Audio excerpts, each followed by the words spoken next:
Lift it up. Here's my worship, all of my worship. Receive my worship, all of my worship. Here's my worship, all of my worship. Father, receive my worship, all of my worship.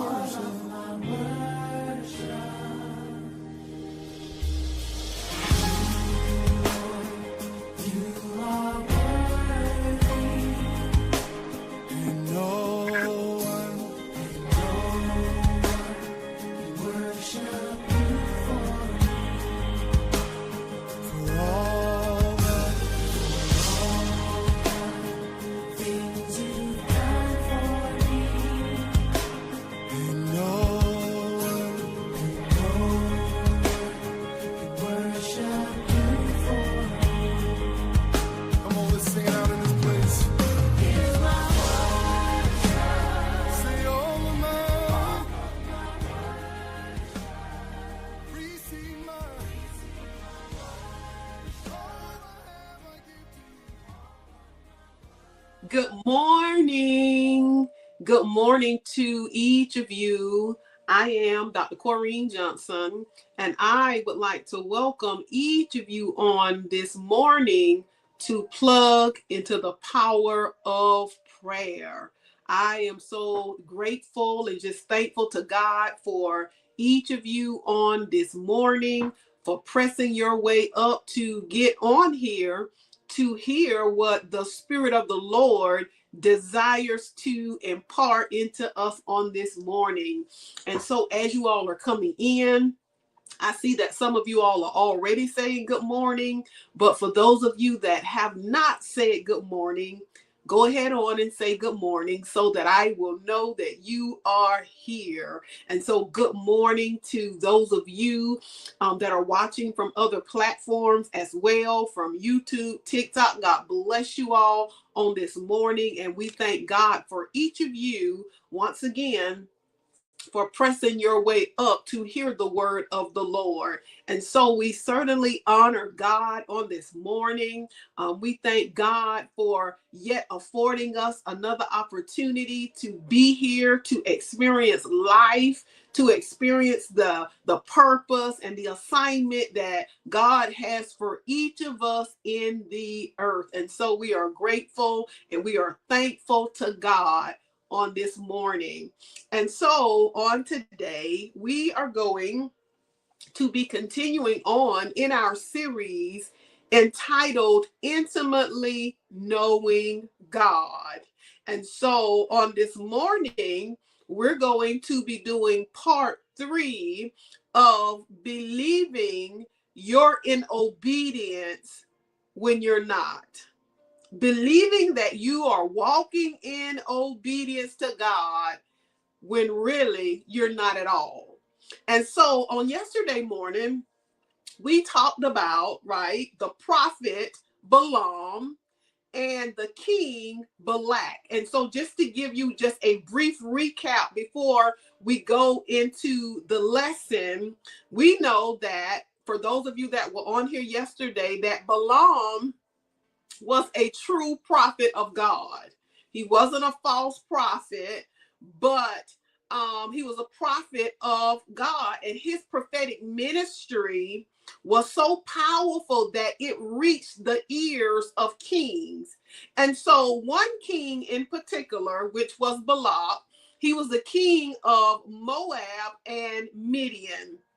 And so the king, once he heard about Balaam, he came up with a plan. So he understood that because Balaam was a true prophet, that whatever Balaam would say, whoever Balaam would bless would be blessed, and whomever he cursed would be cursed. And so he sent noblemen with a huge amount of money to offer to Balaam so that he would come back with them and that he would curse Israel from the high places of Moab. And so Balaam inquired of the Lord.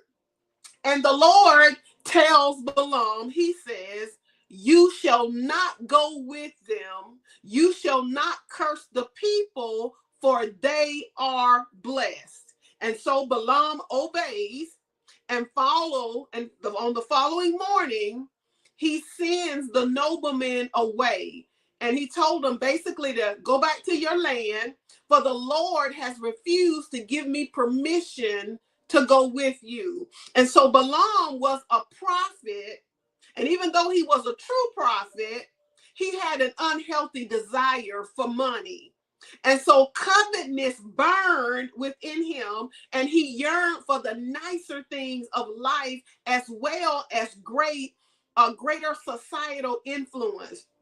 And so he obeyed, but it was not without reluctance. And so God's word brought restriction rather than delight, because it kept Balaam from being able to get what he really wanted to get. And so the noblemen, they went back to the king, and he tells, they tell him what Balaam said, that he was not supposed to come back with him. And so he sends more prominent men to make another offer, to make Balaam another offer. And so his response, although Balak were to, he wanted to give Balaam all of the silver, all of the gold. He wanted to give him whatever he wanted so that he would curse Israel.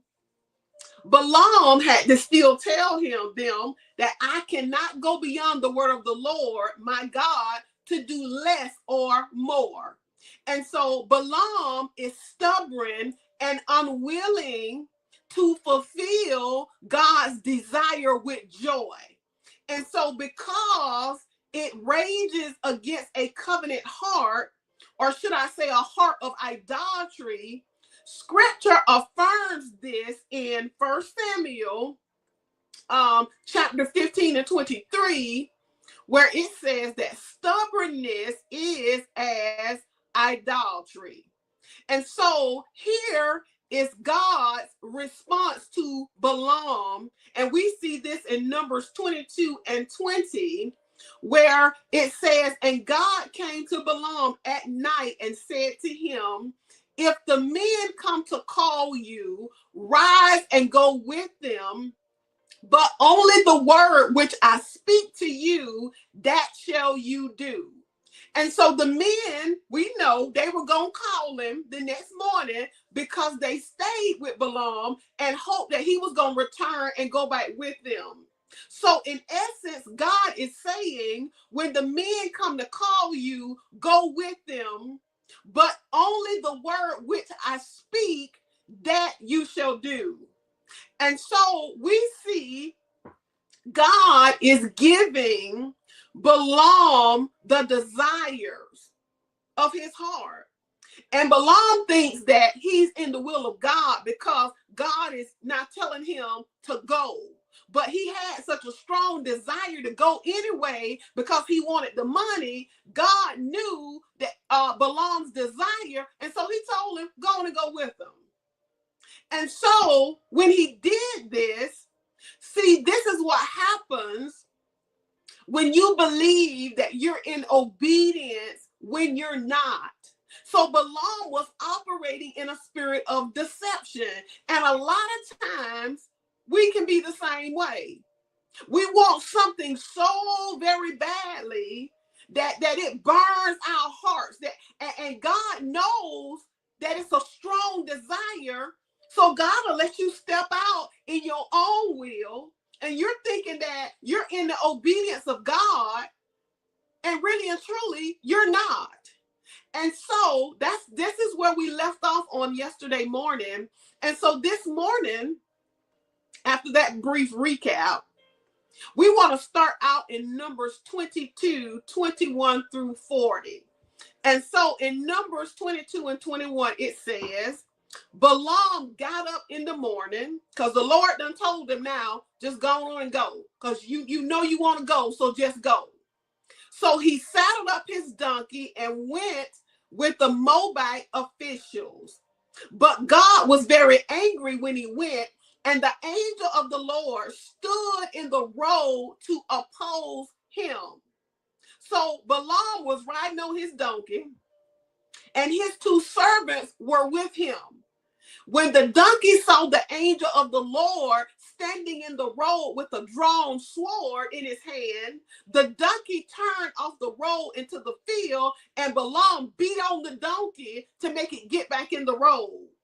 And so then the angel of the Lord stood in a narrow path through the vineyards with walls on both sides. And so when the donkey saw the angel of the Lord, it pressed close to the wall, crushing Balaam's foot against it. So Balaam beat the donkey again.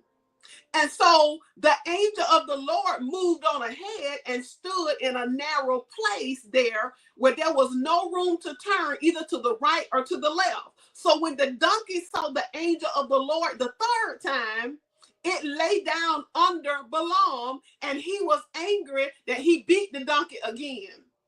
Then the Lord opened the donkey's mouth, and it said to Balaam, "What have I done to make you beat me these 3 times?" And so Balaam answered the donkey. He said, "You made a fool of me. If only I had a sword in my hand, I would kill you right now." And so, but the donkey sees what Balaam does not see. And so many times in our life, we're going down a path and we're thinking that we're just like Balaam. We're in the will of God, and really and truly, we're not in the will of God. And there are other people that's like the donkey that can see the angel of the Lord standing there trying to get that person's attention. But because their eyes are so fixed on their desire and where they want to go and what they want to go do and what relationship they want to be in, who they want to marry, what job they want, their eyes are so fixed on their own desires that they can't see what the other people around them see. And so the donkey sees that the angel of the Lord is standing in the way to oppose what Balaam is the pathway that he's trying to take. And so Balaam, each time the donkey sees the angel of the Lord, instead of him stopping and saying, "Okay, Lord, you know, the donkey acting crazy. What is it that you're trying to tell me?" He beats the donkey instead, right? And that's how people do. When you can see what they cannot see and you tell them what you see, they get mad and they want to beat you up, right? Because you can see and they can't see. And so Balaam told the donkey, "You making a fool of me. And if I had a sword in my hand, I'd kill you right now." And the donkey said to Balaam, "I am not your own donkey, which you have always ridden. To this day, have I been in the habit of doing this to you?" So Balaam should have known, hey, this donkey normally goes where I tells it to go or whatever. But this particular day, because the donkey was able to see the spirit of the Lord, the angel of the Lord, the donkey was acting funny. And so Balaam says, he said, then the Lord opened Balaam's eyes, and he saw the angel of the Lord standing in the road with his sword drawn. So he bowed low and fell face down. And so we see Balaam, now that he's able to see, now he's humbling himself down, and now he understands what the donkey saw. And so the angel of the Lord asked him, "Why have you beaten your donkey these 3 times? I have come here to oppose you because your path is a reckless one before me." How many times we're going down a pathway and God is trying to get our attention, and God is saying, you're going down a reckless path. That's not the way that I have for you to go. I'm here to oppose you, but you just keep going your own way. And so the donkey saw me. The Lord is saying this to Balaam. The donkey saw me and turned away from me these 3 times. And if it had not turned away, I have killed you by now, but I spared it. So here the donkey is trying to save Balaam's life, and he beating the donkey. Don't be like Balaam. When somebody else can see something for your life that you can't see because they've been there, done that, got a t-shirt, a pair of shoes, and a hat to match, and you're thinking, well, they don't want me to be happy. They don't want what's best for. Yes, I do. I want what's best for you. But because I've already been down that road, I can see some things that you cannot see. So the donkey was able to see. And because the donkey was able to see, he saved Balaam's life. And so why was God so angry with Balaam? Because he instructed him to go, right? He told him, I want you to accompany the Moab men back to Moab the second time. God told him to go. And so there is a small but distinct and significant difference between verse 12 and verse 20. Because in verse 12, God said, thou shalt not go with them. That's very clear, right? Very precise, to the point. But in verse 20, God says, if the men come to call thee, rise up and go with them. So this is clear too, right? Things that make you kind of say, right? So the lesson here is, have you ever wondered why you must be taught obedience? Why we got to be taught obedience but not disobedience? Because sometimes as parents, right, we teach our children to say please and thank you. We carry these morals into our adult life, and the cycle starts again with every generation. But it seems that no matter how much we are taught, no matter how well we're taught, or whether our obedience affects ourselves or others, disobedience takes thought. And so have you ever experienced a time when your eyes were open to the truth? Did it change your thinking at that moment, or did you continue to believe what you wanted to believe? Because a lot of times in life, that's what we do. Our eyes become open to the truth, but now, I don't want to say that it wasn't God. I don't want to say that I really didn't hear from God, so I'm just going to believe what I want to believe. I'm going to stick to my story that I heard God. Because, now that my eyes are open up to the truth, of what's really going on, I'm just going to believe what I want to believe. So in verse 34, Balaam said to the angel of the Lord, I have sinned. I did not realize you were standing in the road to oppose me. Now, if you are displeased, I'll go back. He said, I'll go back. When really and truly from the giddy up, and I know that's not a word, but from the giddy up, God told him not to go. And he really didn't give him permission to go the second time. He said, if the men come calling for you. And so if he was who he says he was in God, even though the men came calling for him, he should have had sense enough to say, what did God tell me to tell you the first time? And he should have stuck with what God told him the first time. And so the angel of the Lord, he says, Balaam says, I've sinned, and I didn't even realize that you were standing in the road to oppose me. And so now that you're displeased, I'll just go back if you want me to. So Balaam was so blinded by his own needs, which was greed and money, right? That when God tried to stop him through his donkey, Balaam hit the donkey in anger and was blinded from seeing the angel of the Lord. And so verse 35 of chapter 22 of Numbers, it says, the angel of the Lord said to Balaam, go with the men, but speak only what I tell you. So Balaam went with Balak's officials. Verse 36 says, when Balaam heard that Balak was coming, he went out to meet him at the Moabites' town on the Ammon border at the edge of the territory. Balak said to Balaam, did I not send you an urgent summons? In other words, I done sent for you 2 times. 2 times and you just not getting here. So why didn't you come to me? Am I really not able to reward you? In other words, do I not have enough money to buy you? I know you a prophet of God, but I done sent for you twice. I done summoned for you. I done told you that it was urgent. Am I not offering you enough money? Do I not have enough to reward you? And so in verse 38, he says, well, I have come to you now. That's what Balaam replied.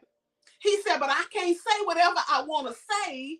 I got to speak only what God puts in my mouth. And so God gave Balaam a word to give to Balak each time Balaam went to seek the Lord for Balak to curse the Israelites. And on the third occasion, Balaam returned with this word from the Lord, right? In Numbers 23 and 19, it says, God is not a man that he will lie. He will not lie. God is not a human being. His decisions will not change. If he says it, he will do something, then he will do it.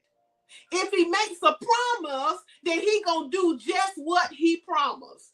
And so, in other words, I know Balak probably didn't read between the lines, right?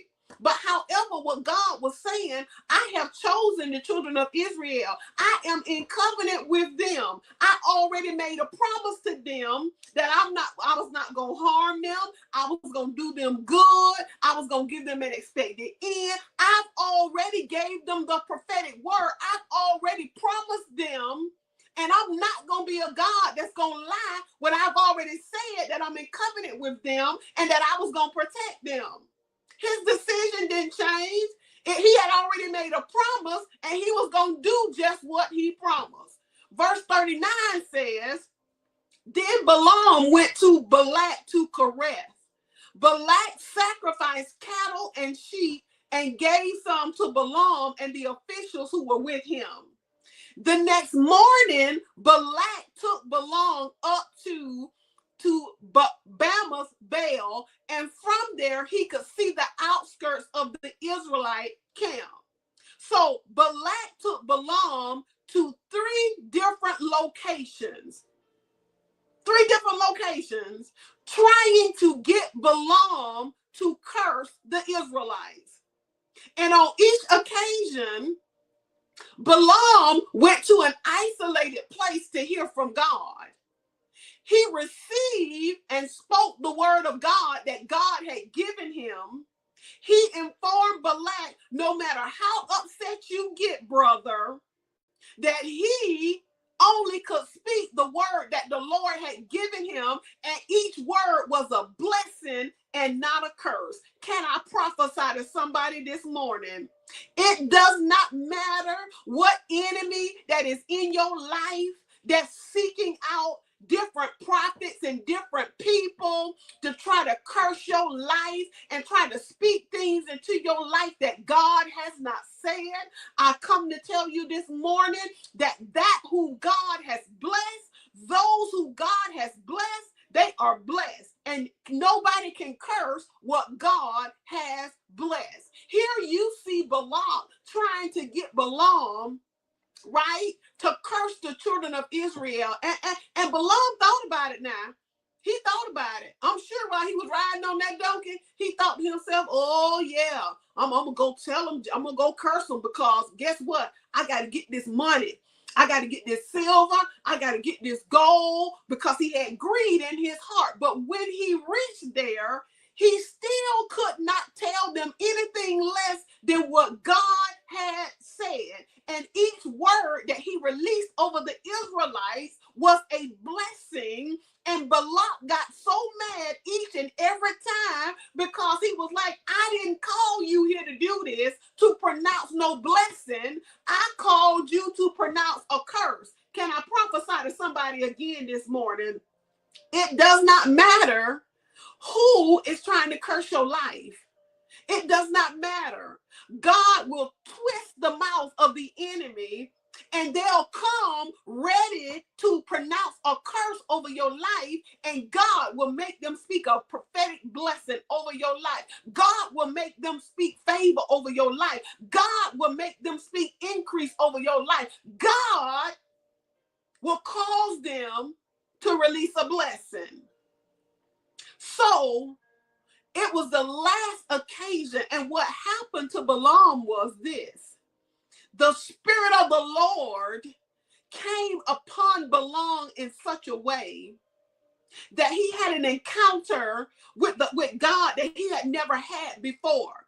And so the word given to Balaam was that God watches over his people to keep them safe, and he will not allow Balaam or anybody else to curse what he has blessed. And so this time, Balaam began to realize that no matter what he thought, no matter what he saw, God was not going to change his mind. God was not going to allow him to get rewarded for cursing the Israelites. And so once Balaam realized this, he looked at the people and he saw them as God did. And so he succumbed to the leading of the Lord and allowed himself to be overcome by the Spirit of the Lord. And four things happened because Balaam submitted to the Spirit of the Lord. First of all, the Spirit of the Lord came upon him. He fell to the ground and lay prostrate. His eyes were wide open physically. The Lord gave him a vision. And interesting enough, Balaam was so overcome by the vision and the Spirit of the Lord that had fell upon him that he prophesied to Balak what would happen to him and the Moabites in the future. And so Balak's answer was, go back where you come from. I'm going to need you, Balaam, to go on back where you came from. Because see, you don't come here and you done messed up. I told you to come pronounce a curse, and every single time you pronounce a blessing over the people that I'm trying to curse. So let this word be for somebody this morning that's dealing with an enemy that desires to curse your life, that's speaking negativity over your life and don't want to see the blessings of the Lord come forth. What God has blessed, no man can curse. And if you're cursed, no man can bless unless God lifts the curse.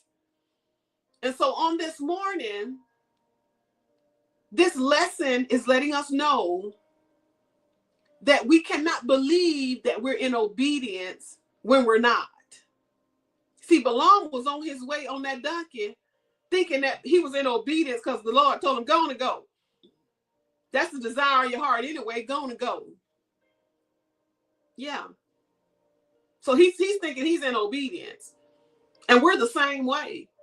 A lot of times because of the Lord allows us to do certain things, we think that it's a God move. We think that we're in obedience when really we're not. God is just letting you have the desire of your heart to show you that that's not the pathway that he wants you to go down anyway. And so on this morning, be in the will of God. Walk in divine obedience. Even when there are rewards that somebody may try to give you something to say, oh, don't do that. Answer this way, do this, or do it another way. No, I'm not going to do that. No, I'm not going to receive that reward because that's not what God is saying. And if it's anything that goes against the word of God and the will of God and your integrity, I'm not doing that. And so we got to stand this morning in a place of obedience, not just believing that we're in obedience. You got to know that you're walking in a place of obedience.